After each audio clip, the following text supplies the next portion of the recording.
27 সঙ্গে থাকার জন্য অনেক ধন্যবাদ। আজ আমাদের সাথে আছেন সময়ের অত্যন্ত জনপ্রিয় মেকআপ আর্টিস্ট জাহিদ খান এবং অ্যাক্ট্রেস এবং মডেল জাকিয়া আম্মু। আপনাদেরকে অভিনন্দন জানাচ্ছি। ডাক্তার সাথে কেমন আছেন? ভালো আছি। গল্পে ঢোকার আগে জানাতে চাই প্রিয় দর্শক, আমাদেরকে ফোন করা যাবে আমাদের কলে দেখানো নাম্বারে এবং ফেসবুকে প্রশ্ন করা যাবে জাহিদ খান এবং আম্মুর কাছে যে কোনো প্রশ্ন থাকবে আর কি। শুরুটা জাহিদ ভাই কিন্তু জাহিদ ভাই কিভাবে আসলে শুরুটা হলো আমাদের যদি একটু ছোট করে বলেন, কারণ চ্যালেঞ্জগুলি কি ছিল, কারণ সামাজিকভাবে পারিবারিকভাবে কিভাবে আসলে আসা হলো? আমার শুরুটা আমি নিজেও জানি না কিভাবে হয়েছে, কিন্তু ছোটবেলা থেকে আমি ছবি আঁকার প্রতি খুবই দুর্বল ছিলাম। ছবি আঁকতাম, একদম লুকিয়ে লুকিয়ে ছবি আঁকতাম। হ্যাঁ, একদম পড়াশোনার ফাঁকে ফাঁকে আমি ছবি আঁকতাম। একদম সবাই যখন ঘুমিয়ে পড়তো দুপুরবেলা তখন আমি ছবি আঁকার নেশাটা খুব ছিলাম। তা ওইটার পাশাপাশি আমার আবার মেকআপটা খুব, যেহেতু আঁকা ঝোঁকা একটা জিনিস, তো ওইটা করতাম। তা আমার 3 বোন ছিল, আমার 2 বোন বড়, 1 বোন ছোট। 1 বোন বড়, 2 বোন ছোট। তা আমি ছোট 2 বোনকে আর কি, ছোট 2 বোনকে করতাম অনেক, যাই করতে ইচ্ছে করতে দেখতাম একটা কিছু, ওদের উপরেই অ্যাপ্লাই করতাম যে এই জিনিসটা কিভাবে করে, দেখি ওদের উপরে করে। তো এরকম করতে করতে আসলে এরকম করা যে আশেপাশে যারা আপুরা আছে বা যারা দেখতো তারা উৎসাহ দিত আমাকে। তা এই যারা আপুরা পার্টিতে যায় বা কোনো জায়গায় যেত, একটু স্বাস্থ্য একটু কাজলটা দিয়ে দাও বা একটু একটু হালকা, তখন যতটুকু পারতাম আর কি, তখন তো অনেক ছোটই ছিলাম। তা এভাবে করতে করতে টুকটাক টুকটাক করে কাজ করতাম। ফার্স্ট আমি যখন একটা ব্রাইড সাজিয়েছি আমার পাশে আপু, পাশের বাসায় আপু, তা আমি তখন অনেক ছোট, ক্লাস 5-এ পড়ি। ক্লাস 5-এ প্রথম ব্রাইড সাজিয়েছেন? ওটা আসলে তখনই ফার্স্ট সাজা। ওকে, এইভাবে করে আসলে আসা। সো এই প্রাতিষ্ঠানিক কি কোনো শিক্ষা আছে আপনার? না, আমি ওইভাবে কোনো কোর্স বা ওইরকম কিছু করিনি। আমি দেখে দেখে অনেক কিছু দেখে বা আইডিয়া করতে পারি যে এইরকম ফেস কি ডিমান্ড করছে, কিছু। হ্যাঁ, যেহেতু ছবি আঁকার ইয়েটা আছে আমার, তা ওটা ফেস দেখলে বুঝতে পারি আসলে কোন জিনিসটা বা তাকে কোনটা শুট করবে। তো এইটা আসলে একটা ভেতরে ছিল বোধহয় আপনার, কারণ আমি যখন আসলে আপনার প্রথম কাজটা দেখে আমার কাছে মনে হতো আচ্ছা উনি বোধহয় বাইরে থেকে পড়াশোনা করে এসে ভিন্ন কিছু করছে। বলে আমি কি পাকিস্তানি। আমরা একটু জাকির কাছে যদি আসি, জাকি আপনি জাহিদ খান মেকওভারের ব্র্যান্ড মডেল হিসেবে কাজ করছেন, অভিনয় করেন।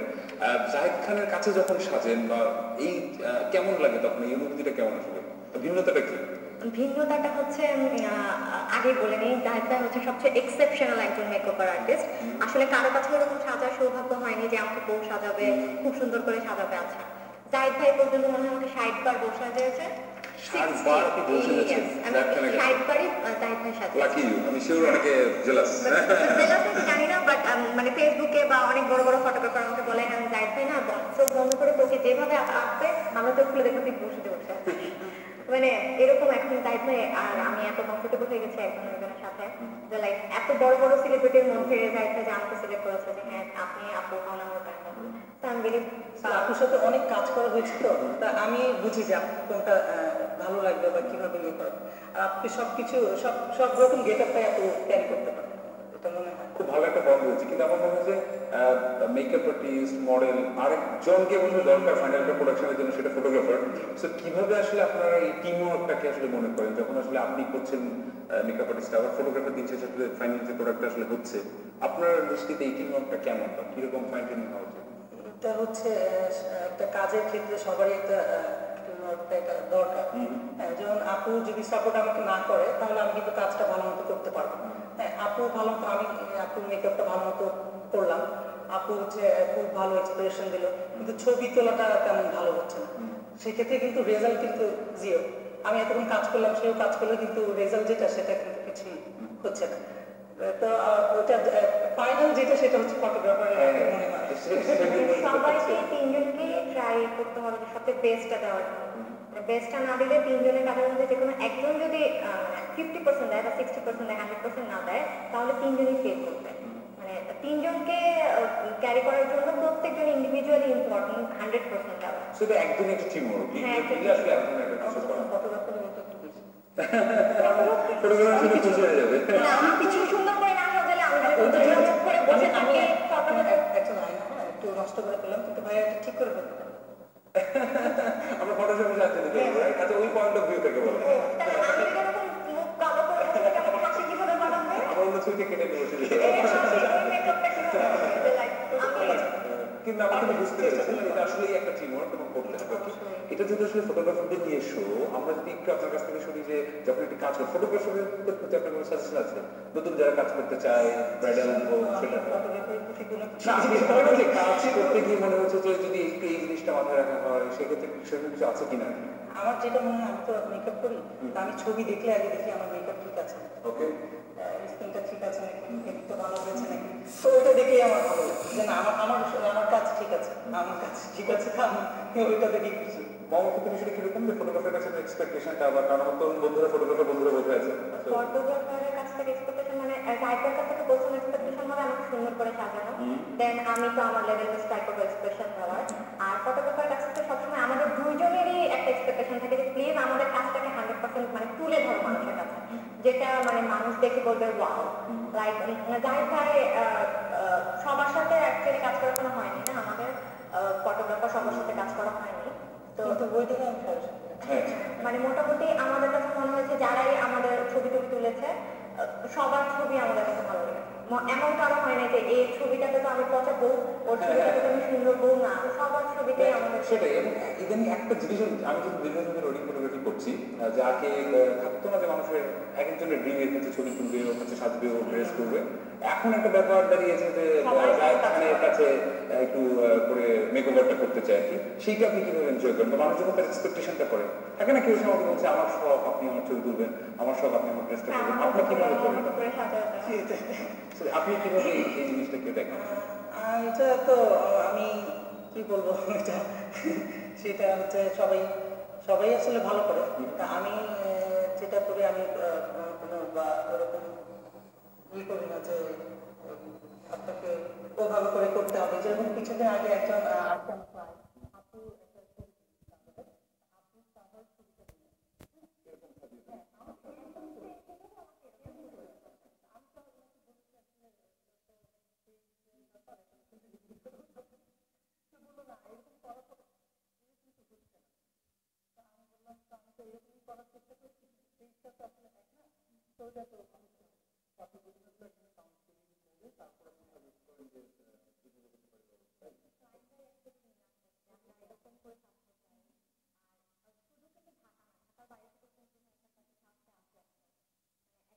আমি যেরকম দেখি যে সকালবেলা জায়গায় থেকে রাত্র 10টা পর্যন্ত পৌঁছাতে এক এক দিনে 9টা 10টা, মানে বাংলাদেশ সব বউ একজনের কাছে একটু সাইডটা হয়, আমি চিন্তা করি যে আসলে তোমার কি জায়গায় তোমার মানে ডেইলি ইনকাম কত এবং আপনার গত সপ্তাহে আমরা আপনার সাথে ছোট নিয়ে কথা বলতে চাই, কারণ গত সপ্তাহে আপনাকে আমরা পাইনি আপনার শোর জন্য। এই প্রথম আপনার কোনো সোলো সেলিব্রিটি শো ছিল এবং যাকে যেটা অভিনয় করেছে, তো কেমন ছিল সেই এক্সপিরিয়েন্স? এই যে শোটা করলেন কেমন? আমি খুব এক্সাইটেড ছিলাম এটা নিয়ে অনেক দিন ধরে, আর একটা আমার ইচ্ছা ছিল, অনেক আগে থেকে ইচ্ছা ছিল একটা এরকম একটা ব্রাইডাল শো করবো, ব্রাইডাল। এটা তো প্ল্যানিং ছিল, খুবই এক্সাইটেড ছিলাম, ইনশাল্লাহ ভালো হয়েছে, আপুর কাজটা খুবই ভালো হয়েছে, সবাই পছন্দ করেছে আমাকে। দর্শকরা শোর কিছু ছবি দেখতে পাচ্ছেন এই মুহূর্তে স্ক্রিনে, দর্শকরা নিশ্চয়ই এনজয় করছে আর কি। মামা আপনার কেমন ছিল যে এক হচ্ছে জায়েদ খানের আপনি সবসময় বসে আছেন, আবার একদম ব্রাইডাল শো হচ্ছে, সেলিব্রিটি শো হচ্ছে, সেখানে আপনি একদম প্রথম সারিতে ওপেন করছেন, সবকিছু অভিজ্ঞতাটা কেমন ছিল? অভিজ্ঞতা খুব ভালো ছিল, মানে খুব ভালো ছিল। হ্যাঁ, মানে দুই সাইডে দুইজন, মানে ওইটা কি বলে আমার বডিগার্ড ছিল দুইজন, মানে এটা আসলে জাহিদ ভাইয়ের একদম একটা ড্রিম শো, যে ইন্ডিভিজুয়ালি সেলিব্রিটি বাংলাদেশের টপ 6-7 জন সেলিব্রিটি নিয়ে উনি শোটা করতে চেয়েছেন। অ্যান্ড খুব প্রাউড ফিল করছে যে শোটা ওপেন করতে হয়েছে, এবং শো এর সব প্রমোশন কিন্তু আমাদেরই হয়েছে, সব থেকে শুরু করে সব কিছু। ওখানে মানে অনেক ভালো ভালো সেলিব্রিটিরা হেঁটেছে, শখ, মেহেজাবিন, তুষা, মানে যারা মোটামুটি অনেক নুন ফেস। সেখানে খুব ভালো ছিল এক্সপিরিয়েন্স, আর অনেক ক্রাউড ছিল। আর লাইফটাকে দেখে আমার খুব মজা লেগেছে, লাইফে কন্টিনিউ এসির মধ্যে ঘামছে ঘামছে, এই শখ আপুকে ম্যানেজ করবো না মেহেজাবিন আপুকে ম্যানেজ করবো, আচ্ছা আপু আপনি নিজে নিজে সেজে আপু বলে আপু আপনি নিজে নিজে সেজে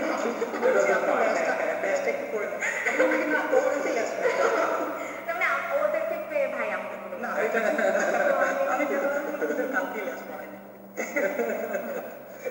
ভালো ফান ছিল এবং প্রোগ্রামে যে খুব মজা ছিল ওর সাথে যে খুব মজা ছিল সেটা বুঝতে পারছি আপনাদের এই সম্পর্কে নিয়ে এটা দেখে। দেখেন আপনার কাছে জানতে চাই আপনার ইন্সপিরেশন কোথা থেকে আসলে এই ইন্সপিরেশনটা পেলেন? এটা আমি বা কারা কারো কাজ বা কোনো কিছু আমার সিনিয়র যারা আছে এখন তাদের কাজ দেখে আমার ভালো লাগে, তাদেরকে দেখে দেখে অনেক কিছু শিখি। আর হচ্ছে আমি সবকিছু আমি ম্যাগাজিন কালেক্ট করতাম, ম্যাগাজিনের ছবি দেখতাম, ব্রাইডদের ছবি। আর আমার হচ্ছে ব্রাইডের মেকওভার, ব্রাইডের যে মেকওভারটা সেটার প্রতি দুর্বলতা ছিল আমার। তো ওই জিনিসটাই আমি তুলে ধরার চেষ্টা করছি সবসময়। আপনি তো প্রাতিষ্ঠানিক শিক্ষা নেই এই ব্যাপারে, আপনি আপনার শখ থেকে নেশা থেকে এটা পেশা হয়ে গেল, কিন্তু তরুণ আমার যে বন্ধুরা হয়তো মেকআপ আর্টিস্ট হতে চায় আপনাকে দেখে অনুপ্রাণিত হয়ে, তাদের ব্যাপারে আপনি কি বলবেন? প্রাতিষ্ঠানিক শিক্ষার কি প্রয়োজন আছে নাকি আসলে এই? অবশ্যই প্রয়োজন আছে, সবকিছুর একটা শিক্ষা। আমাদের কাছে কি সেই সুযোগটা আছে কিনা সেটা একটু বলে দিন। সুযোগটা আছে, আসলে সবকিছুই মন থেকে করলে জিনিসটা মনে ভালো হয়। আমি ওরকম চিন্তা করি না যে এটা আমি ইনকাম করবো বা এরকম কিছু, এটা আমি মন থেকে কাজটা করি, মন থেকে করি। আর আমার এটা করতে ভালো লাগে। একটা জিনিস একটা প্রেজেন্ট করবো, কিভাবে প্রেজেন্ট করবো, টোটালটা একদম শুরু করতে হবে, শুরু থেকে শেষ করতে হবে, পুরো একটা গেট আপে আনতে হবে, ওই নেশাটাই থাকে সবসময়। তো ওইটা আসলে আমি পুরাটাই হচ্ছে কখন তাকে একদম পুরা ফুল দেখবো গেট আপটা, ওই জিনিসটা আমি খুবই এনজয় করি। খুব সুন্দর মানে জুয়েলারিও ডিজাইন করেন। আমরা যখন জুয়েলারি ডিজাইন করে এবং নিজে সবগুলো আমরা যে শোতে যতগুলো জুয়েলারি করেছি বেশিরভাগ ওনার ডিজাইন করা। এর আগে আমি যতগুলো শুট করেছি সব ভাইয়া ডিজাইন করা জুয়েলারি। মানে শুধু মেকআপই করে না, জুয়েলারিও সাজায়। এবং মানে বিয়েটা কিন্তু একটা মেয়ের জন্য লাইফে খুব ইম্পর্টেন্ট একটা দিন। মানে বিয়েতে হচ্ছে গিয়ে তাকে সবচেয়ে সুন্দর করতে হবে, কারণ সেন্ট্রালি তার উপর সবাই ফোকাস থাকে। ওই দিনটাতেও সবচেয়ে সুন্দর থাকতে চায়। মানে আমার কাছে মনে হয় বাংলাদেশে বেশিরভাগ মেয়েরা এখন যাবে ওই রাতটা জাহিদ ভাইয়ের একটু চাপ। আমি জাকিয়া মন হিসেবে তো অবশ্যই মানে টিভিতেই বলে দিচ্ছি যে জাকিয়া মন হিসেবে তো আমি চাবো যে আমাকে বউ ভাইয়াই সাজাবে, জাহিদ ভাই সাজাবে। বাকিগুলো জানি না বিয়েতে সাজাবে যতগুলো, ওই যে দিনে তো ডেইলি 19টা-20টা বউ সাজায়, ততগুলো সাজাবে আমি জানি না, আমারটার সময় সাজাতেই হবে। জাকিয়া মন হিসেবে আমি চাবো যে ভাই আমাকে সাজা। এবং জুয়েলারি শখ, কারণ ওনার জুয়েলারি আমি এই পর্যন্ত মনে হয় না কোথাও এক্সেপশনালি এক্সক্লুসিভ কোথাও দেখেছি। উনি এত সুন্দর ডিজাইন করে কিভাবে বানান। আর শোতে দেখবেন সামনে একটা পুতুল সাজানো, ওই পুতুল থেকে শুরু করে পুতুলের গেটআপ, পুতুলের যত জুয়েলারি সব ভাইয়া।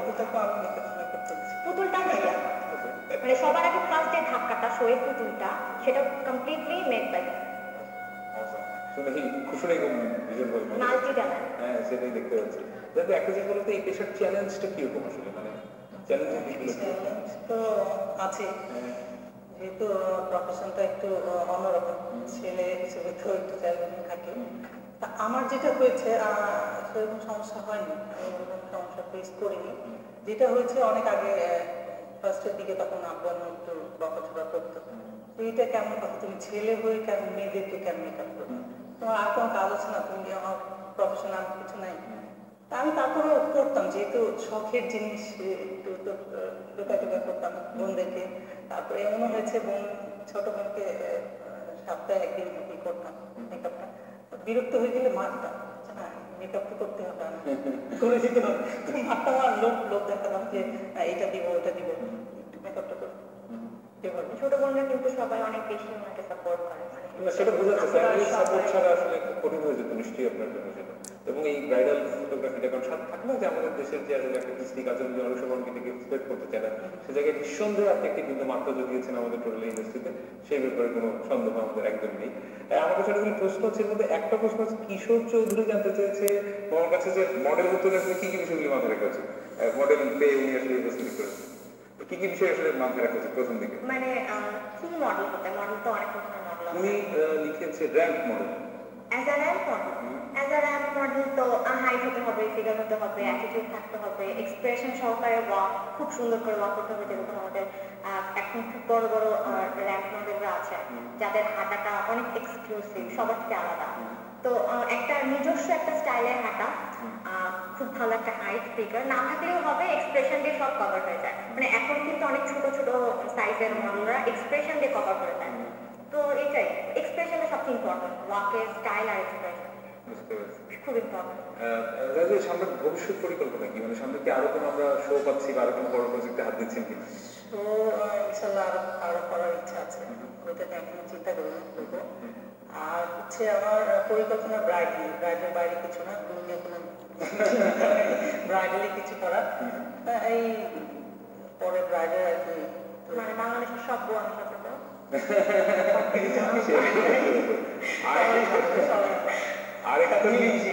আরেকটা প্রশ্ন একটু নিতে চাই প্রীতি সরকারের। উনি জানতে চেয়েছে কি ড্রেস সিলেকশনের ব্যাপারে কি আপনি আগে থেকে সাজেশন দিয়ে থাকেন নাকি এটা পরে আসলে আপনি ঠিক করেন যে ড্রেসের ব্যাপারটা কিভাবে হয়? আগে দিয়ে থাকি, অনেকে আগে যে এরকম মেকওভারটা হবে ড্রেসের উপর আগেই দিয়ে থাকি, অনেক সময় ব্যস্ততার জন্য দেওয়া হয় না। তো যখন ব্রাইড নিয়ে আসে তখন ওটার সাথে জিজ্ঞেস করে ডিসকাস করে তো আপনি দেখে বলেন যে আচ্ছা ঠিক আছে আপনার সাথে বা আমি লেহেঙ্গা পড়তে চাই সেরকম কিছু না, আমি আসলে এরকম মেকআপ চাই দেখে তখন আপনি বলেন যে আচ্ছা লেহেঙ্গা হতে পারে, নাকি লেহেঙ্গার পরে আপনি বলেন যে মেকআপ হতে পারে? না, অনেকে ব্রাইড বলে যে আমি লেহেঙ্গাই করছি, এটার সাথে গেটআপটা কি যায়, এটা ঠিক আছে। আরেকটা হচ্ছে যে ভাইয়া আমি কি পড়লে আমাকে ভালো লাগে, ওইটা আরেকটা জিনিস যে আপনি আপু আপনি এইটা বললে ভালো লাগবে বা আপনার এই প্রোগ্রামে এটা বললে ভালো লাগবে, তো ওইটার উপর মেকআপ বেস করে। আমরা অবশ্যই একদম শেষের দিকে ছোট করে যদি মোমো কিছু বলতে চান, আমি বলতে চাই ভাইয়া আমাকে আজকে 12 বার মামা বলেছে, কেন বলেছে না আমি সরি দুঃখিত, এটা নিয়ে আমি বলতে চাই আমি তাকিয়া মন প্রথমত বলে গেলাম না যে এটা যেহেতু জাহিদ ভাইয়ের খুব ড্রিম একটা শো ছিল, এটা করে আমি অনেক প্রাউড ফিল করেছি। জাহিদ ভাই সবাইকে খুব সুন্দর করে বউ সাজা, কারণ এটা খুব ইম্পর্টেন্ট একটা বিষয়।